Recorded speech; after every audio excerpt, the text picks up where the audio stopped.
Shalom, selamat pagi jemaat Tuhan.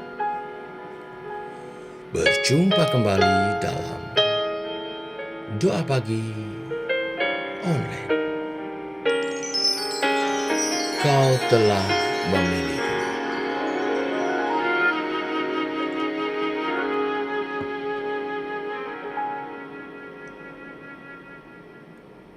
Kau telah memilihku sebelum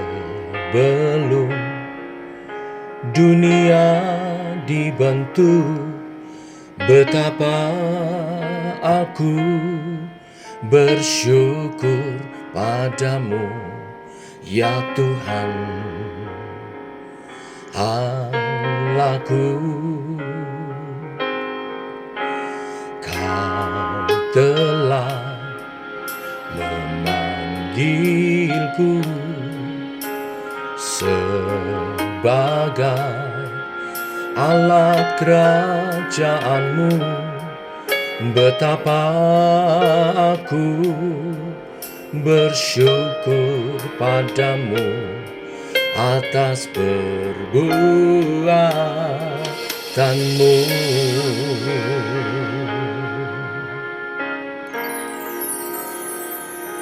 Jadikan aku bait suci-Mu yang kudus dan yang tiada bercela. Jadikan aku mezbah doa-Mu bagi keselamatan bangsaku. Jadikan aku bait suci-Mu yang kudus dan yang tiada bercela. Jadikan aku mezbah doa-Mu bagi keselamatan bangsaku.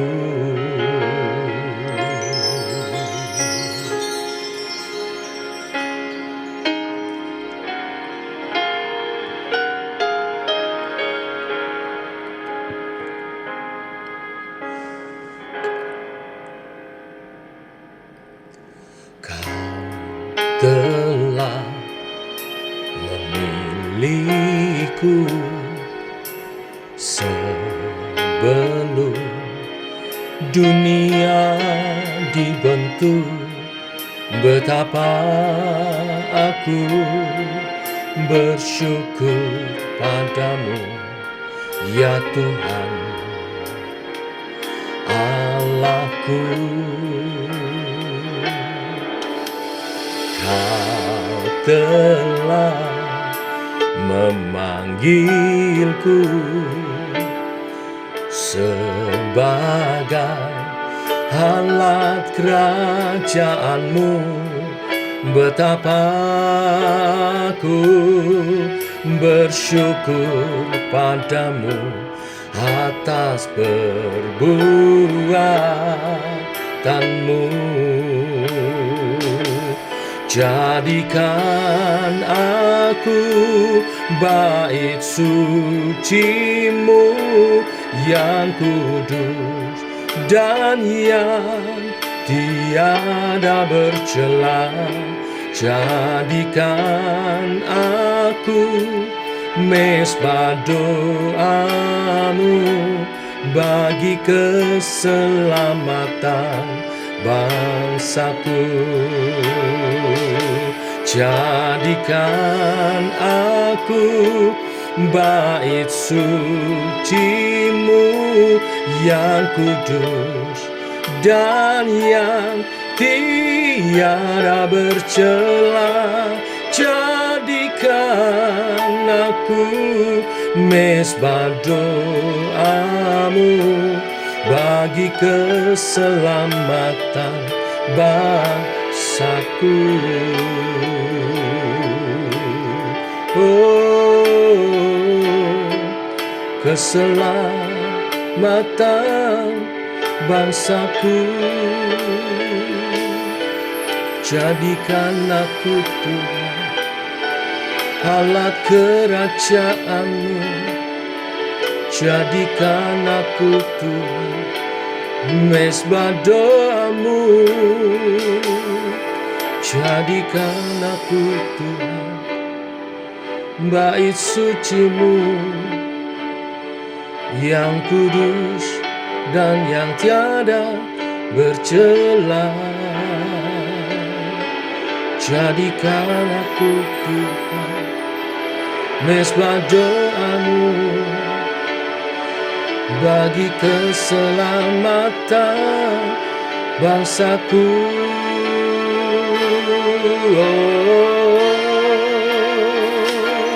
Jadikan aku bait suci-Mu yang kudus dan yang tiada bercela.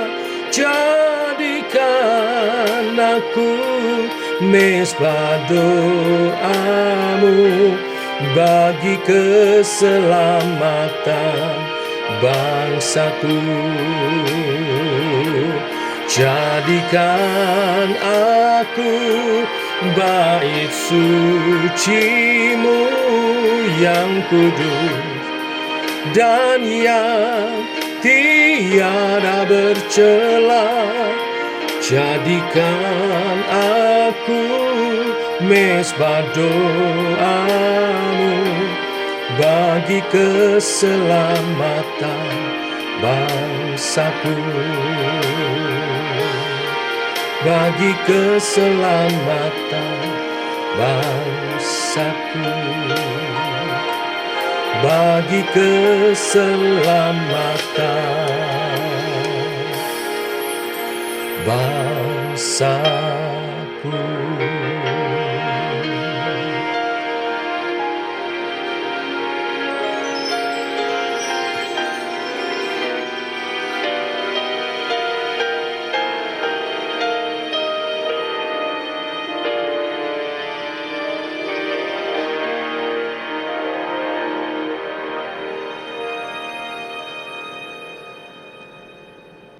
Tiba waktunya untuk kami merenungkan firman-Mu.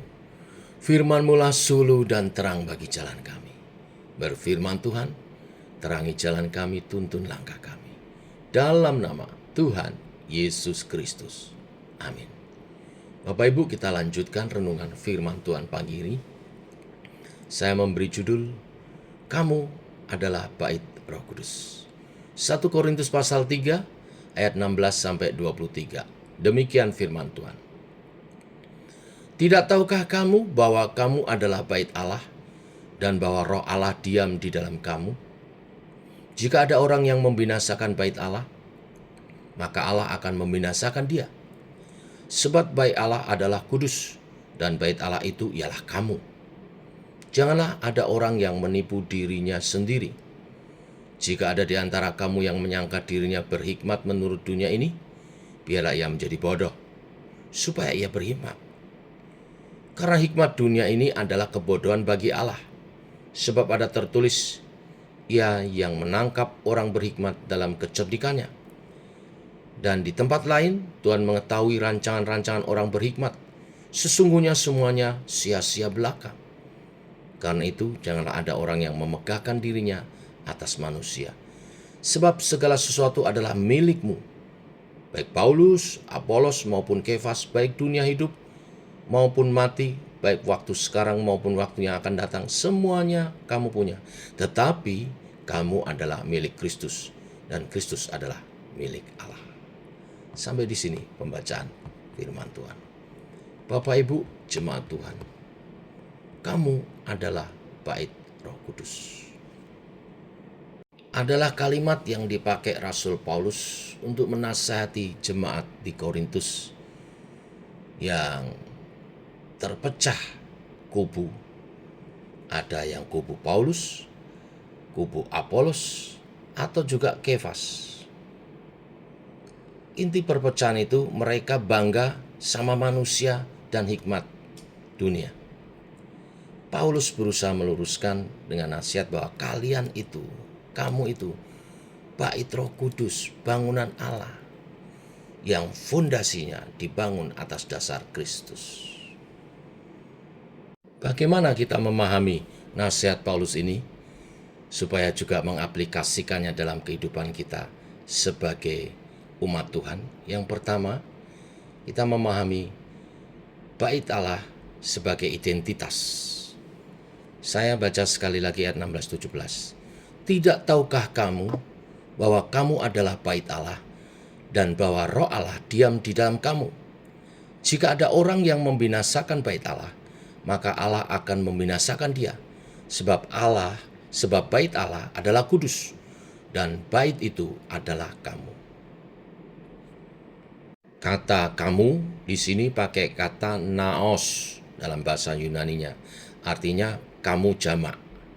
Jadi yang dimaksud adalah gereja sebagai tubuh Kristus.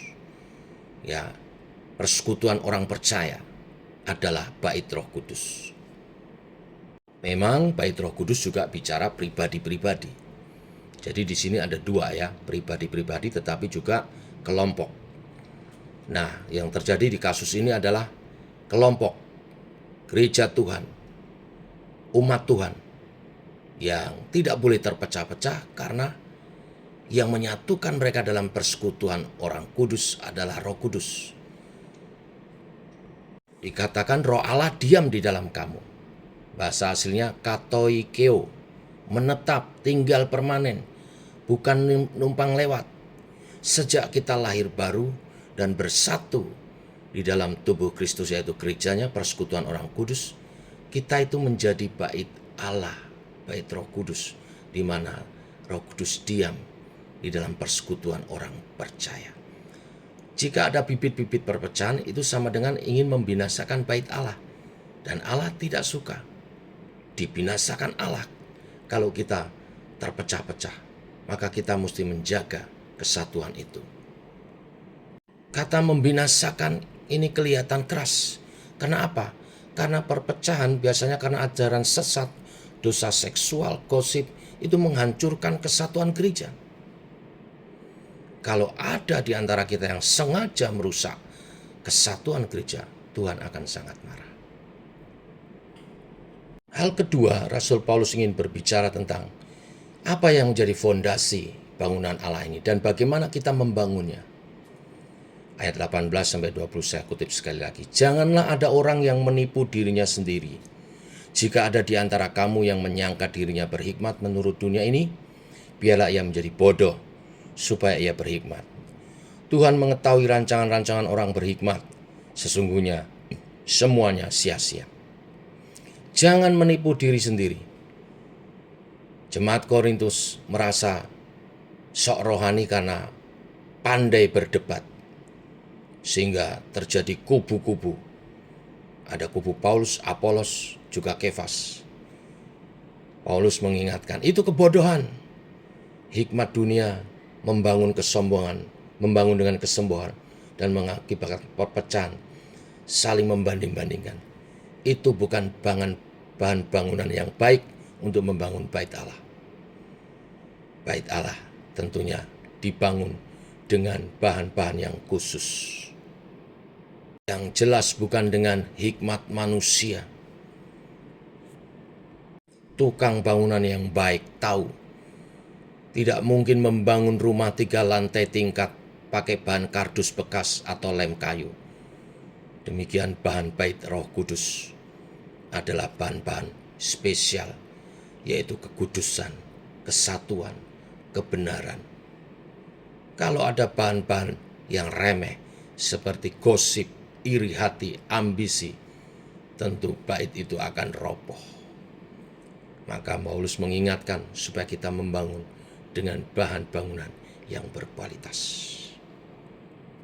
Dan akhirnya Rasul Paulus berbicara tentang kepemilikan dan tujuan kita sebagai bait Roh Kudus.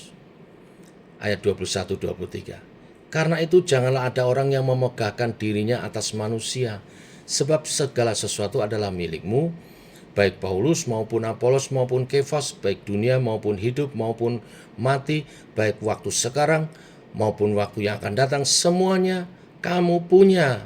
Tetapi kamu adalah milik Kristus dan Kristus adalah milik Allah.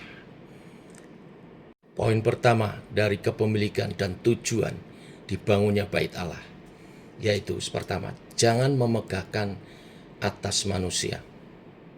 Bukan pendeta, bukan worship leader yang hebat, bukan penginjil, atau juga fasilitas dari bait Allah, dari gereja. Semuanya itu bukan. Jangan sembah manusia atau fasilitasnya. Sembahlah pemilik bait Allah, yaitu Allah sendiri. Dikatakan segala sesuatu milikmu. Apa maksudnya? Ini adalah warisan kita sebagai anak-anak raja, anak-anak Tuhan. Baik Paulus, Apolos, Kefas, semua itu pelayanmu. Mereka semua pelayan Tuhan, hamba Tuhan. Dunia semua itu ladang misi yang Tuhan serahkan untuk digarap. Hidup adalah waktu anugerah. Mati sama dengan pintu kepada rumah Bapa. Sekarang atau nanti, atau sekarang ditambah nanti, sama dengan kekekalan. Semua Allah beri buat kebaikan bait Allahnya. Tetapi yang terakhir dikatakan, kamu milik Kristus dan Kristus milik Allah.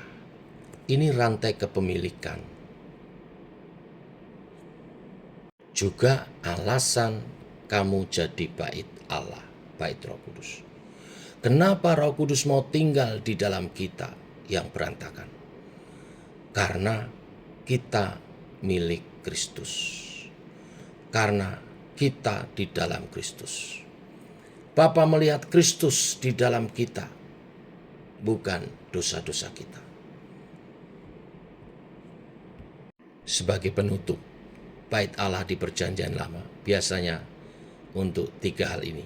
1, tempat hadirat. 2, untuk mempersembahkan korban. 3, untuk menaikkan doa-doa bagi bangsanya. Maka berlaku juga bagi kita sebagai bait Allah, bait Roh Kudus. Hidup kita adalah tempat Allah disembah. Hidup kita adalah tempat kita mematikan dosa, korban disembelih, dosa dimatikan setiap hari. Dan hidup kita adalah tempat untuk doa-doa dinaikkan. Bila kita menyadari ini, tidak ada waktu untuk menjadi perdebatan dan perseteruan dengan sesama. Karena hidup kita adalah untuk membangun sesama, memuliakan Tuhan, hidup kudus bagi kemuliaan Tuhan, di mana Roh Kudus berkarya. Tuhan memberkati kita semua. Amin. Mari kita berdoa. Bapa, kami mengucap syukur oleh kasih dan anugerah-Mu, rahmat-Mu baru.